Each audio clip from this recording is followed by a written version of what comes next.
Make a date with Reverend Dr. Ebenezer Markwei at 6 a.m. from Monday to Saturday on Graphic Online via Facebook and YouTube as he expounds on matters of faith. Graphic Online, truth and accuracy every day.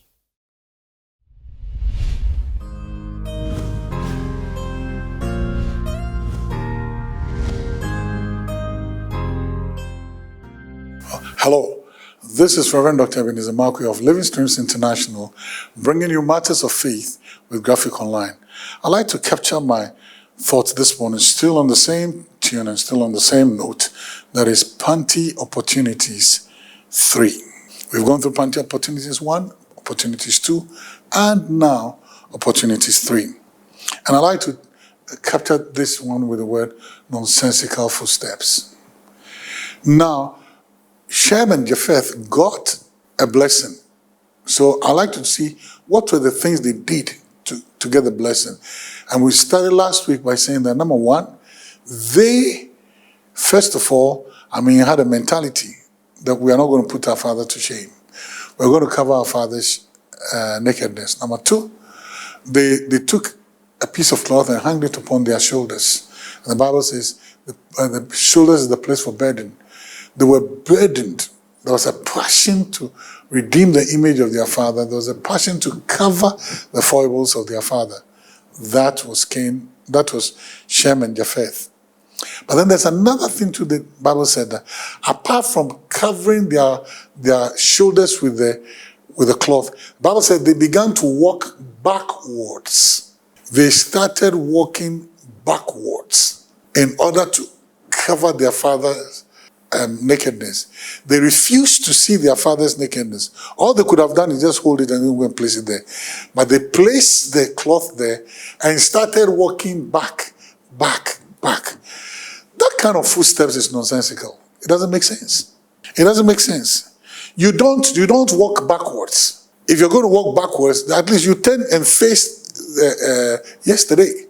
But the Bible says, you face the place where you're going, so you can have a clear-cut direction. You can see where you're placing your footsteps. You can be removed from danger.